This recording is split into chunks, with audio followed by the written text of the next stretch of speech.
Assalamualaikum warahmatullahi wabarakatuh.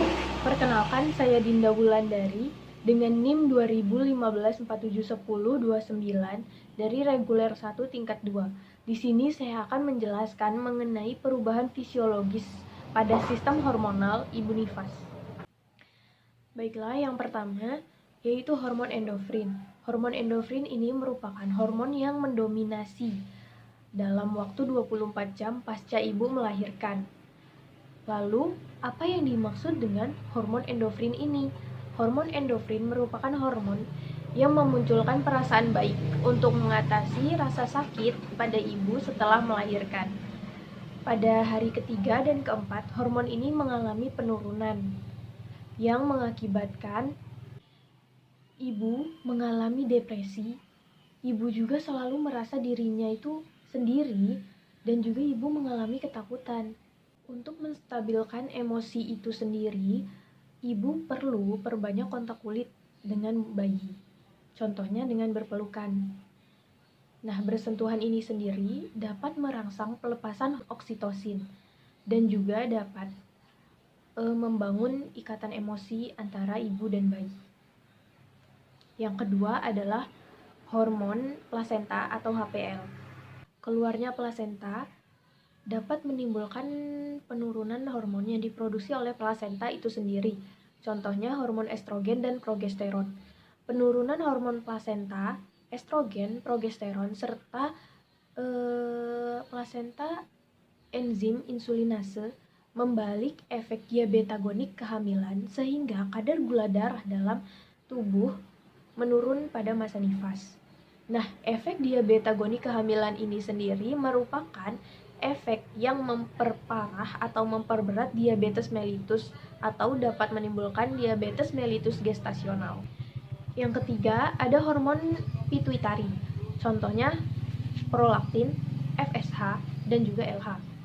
Hormon prolaktin ini sendiri merangsang pembesaran payudara dan juga untuk merangsang produksi ASI. Kemudian ada hormon FSH dan LH yang meningkat pada minggu ketiga, dan hormon LH tetap rendah sampai masa ovulasi terjadi. Baiklah, kemudian yang keempat ada hormon hipotalamik pituitari ovarium. Hormon ini mempengaruhi lamanya wanita mendapatkan menstruasi, baik pada wanita menyusui maupun tidak menyusui. Nah, pada wanita menyusui ini sendiri berkisar 16% pasca 6 minggu melahirkan dan 45% setelah 12 minggu pasca persalinan. Sedangkan pada wanita yang tidak menyusui itu berkisar sebesar 45% pada minggu ke-6 pasca persalinan dan 90% setelah 24 minggu.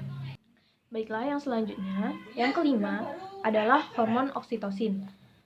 Hormon oksitosin ini bekerja terhadap otot uterus dan juga jaringan payudara.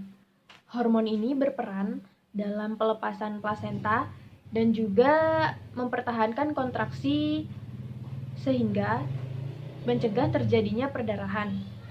Isapan bayi dapat merangsang produksi ASI dan juga sekresi oksitosin yang dapat membantu involusi uteri. Yang dimaksud dengan involusi uteri adalah proses kembalinya rahim kepada bentuk semula yang terjadi selama 6 minggu. Baiklah, yang terakhir atau nomor 6, ini ada hormon estrogen dan juga hormon progesteron. Hormon estrogen ini turun sebesar 10% pada sekitar 3 jam postpartum. Hormon estrogen yang tinggi dapat memperbesar hormon antidiuretik sehingga dapat meningkatkan volume darah. Sedangkan pada hormon progesteron, hormon ini turun pada 3 hari postpartum. Hormon progesteron ini sendiri mempengaruhi otot halus yang mengurangi perangsangan dan juga peningkatan pembuluh darah. Baiklah, sekian video penjelasan mengenai perubahan fisiologis sistem hormonal pada ibu nifas dari saya. Apabila ada kekurangan dan salah kata, saya mohon maaf. Wassalamualaikum warahmatullahi wabarakatuh.